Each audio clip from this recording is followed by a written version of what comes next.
because of the unique situation that I was in, so many traumas came up that I was resorting to like 7th grade vocabulary and find compassion and grace and love and hold that little boy that maybe said the thing that he shouldn't have said, and give that little boy the love that he didn't get when he was that age.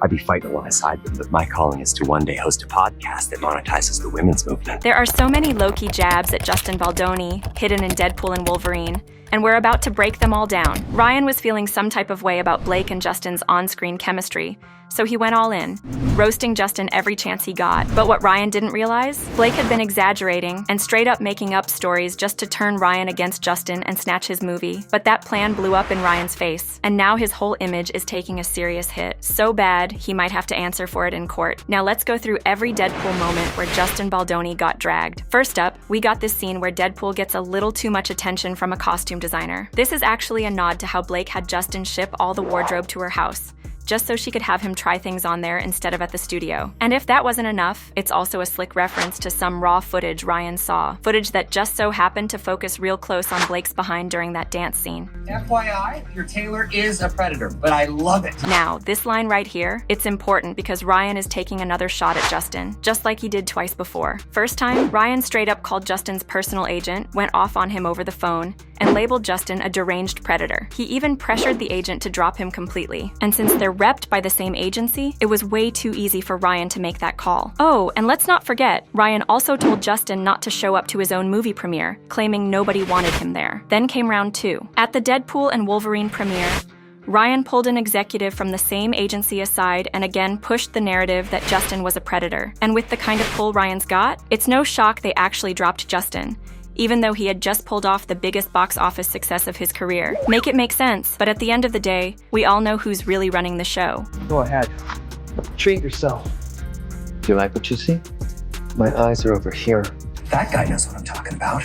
His clothes say middle management, but his eyes say fucky. So, we're talking about Justin Baldoni's right-hand man, Jamie Heath, who was brought on as a producer for the film. Now, word on the street is that Blake accused him of watching her while she was breast pumping. But let's be clear, she had already told him he could come in, she was fully covered, and there were multiple folks in the room taking off her makeup. Now, even though Jamie wasn't rocking with Blake's version of events, he still hit her with several apologies. And she brushed it off, saying, "It's cool. I know you weren't trying to sneak a peek." Your buddy here is ready to throw it all away from me. You calling your wife? HR. Does your wife work in HR? Ryan threw a little shade at Justin with this one, because according to Blake, she filed multiple HR complaints, only to find out there wasn't even an HR department to begin with. But here's the twist. Messages from after all this went down show Blake and Justin acting like everything was all good between them. Our fingers are inside me, but not in a good way.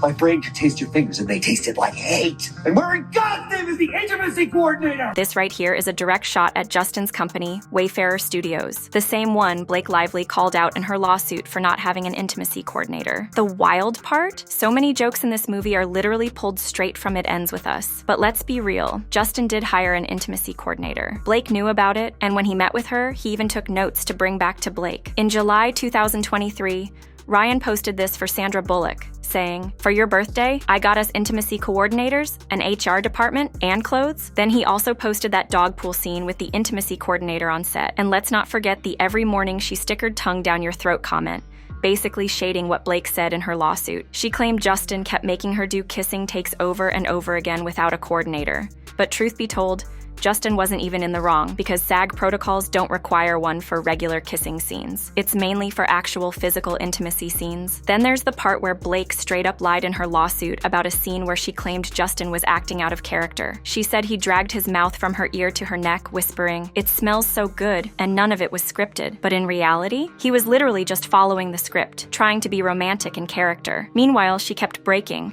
speaking out of character, making it hard to get the shot. She refused to give the director the take as written, and Justin was just going along with it, being patient while still trying to do his job. Justin is clearly in character, playing up the romance with Lily in this scene. So explain to me how anyone could see it differently. It smells good. Well, it's not that. It's my body makeup. I'm probably getting a break here. It smells good. Well, it's not that. It's so glad you made it. Ryan's sarcasm is loud and clear, Oh yeah, this is definitely a deranged predator taking advantage of a woman with no intimacy coordinator, while 100 crew members and extras are literally standing right there, watching him assault her on set. Be serious. Oh my gosh, we don't shut up. And Emily and I we have these moments where Staring. You just stare. We've done it for like 5 minutes. He points out how adorable Blake and Ryan are as a couple, then immediately flips it to how crazy in love he is with his wife. The audacity. Oh my goodness, wait till you see Lady Pool. She is gorgeous. She just had a baby too, and can't even tell. We all know Blake Lively played Lady Pool in this movie, and we also know she had just given birth when she filmed It Ends With Us with Justin. Now, based on her lawsuit, which, let's be real, was probably orchestrated by Ryan, she claimed Justin was constantly making inappropriate comments about her body. I don't think you're supposed to say that. That's okay. I identify as a feminist. Now, we already know Ryan created that friendly bull character as a straight-up joke to clown Justin, but what folks aren't really talking about is how many other lines in the movie were actually aimed right at him. Where's your mask? Come on, guys. Oh, this guy. This is a straight shot at Justin for being good-looking, basically implying he's completely obsessed with himself. You better hope that you don't run into the Deadpool core. Yeah, they're crazy. They will chop you up into 1,000 pieces and hide you all over the void. If they could only process their childhood trauma, they'd go on one heck of a healing journey. Another clear dig at Justin, who stays posting about all these so-called spiritual journeys to heal his inner self. Because of the unique situation that I was in, so many traumas came up that I was resorting to like 7th grade vocabulary and find compassion and grace and love and hold that little boy that maybe said the thing that he shouldn't have said, and give that little boy the love that he didn't get when he was that age. I'd be fighting alongside them, but my calling is to one day host a podcast that monetizes the women's movement. This isn't just some random outtake that got cut from the movie. We know he's talking about Justin. Justin's out here with a whole podcast preaching about how men ain't enough or they're too toxic and how women get treated unfairly. Hey, cowboy, my eyes are up here. I know it's tempting. I look at it too sometimes. Then there's another outtake hinting at that moment when Blake was in her trailer, and supposedly folks were peeping while she was breastfeeding. But let's hear them break down where Nicepool really came from. We started off with Nicepool, which was Ryan's alter ego. That's the first thing that we worked on. And he's got these long flowing locks and he's sort of a Zen character. So sorry about that. This place is beautiful. Boy, do I love playing Nicepool. He's just so manufactured. Now, Blake did hop on Instagram to plug Deadpool, but let's talk about what she posted. She made sure to highlight that part about nice men who use feminism as a tool. Yeah, blah, blah, blah. But we know she was taking a direct shot at Justin right there. Do you think that's one of the greater myths of feminism? That it's man-hating and that we, in order to accept it or embrace it, we would have to apologize for being male? And so nice. Ryan throwing those quotation marks around nice was shady in itself. Like, he wasn't calling Justin outright rude, but he was trying to say that Justin's so-called niceness wasn't all that real. But let's be real, Justin is just genuinely likable, and that's what really had Ryan pressed. Funny thing is, when they were texting, everything seemed cool. They were vibing, throwing compliments back and forth like it was all love.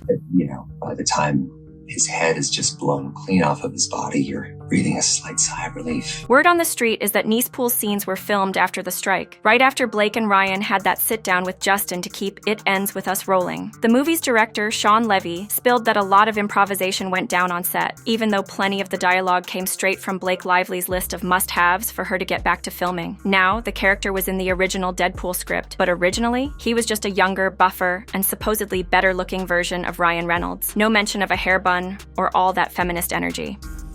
What's Cafe Gratitude doing here? Sorry about that. This joke coming for how nice and overly grateful Justin is, especially in those text exchanges with him and Blake, feels a little shady. He stays hyping her up, always showering her with compliments. And to make matters worse, Blake Lively's Lady Pool character is the one who takes out Nicepool right in front of a flower shop. Now, if that ain't too on the nose, I don't know what is, because we all know her character works at a flower shop. You did that on purpose. I did no such thing. Quick side note on this awkward interview Ryan did while pushing It Ends With Us. He basically used Brandon Sklenar as a stand-in for Justin Baldoni and hit him with all these little jabs, straight up referencing stuff Justin had talked to Blake about. And let's be real, the only reason Ryan and Brandon are cool with no drama, simple. Brandon and Blake ain't have no intimate scenes together. It's not every day a guy gets to interview the love interest of his best friend's wife. Totally. So listen, I've just got one question.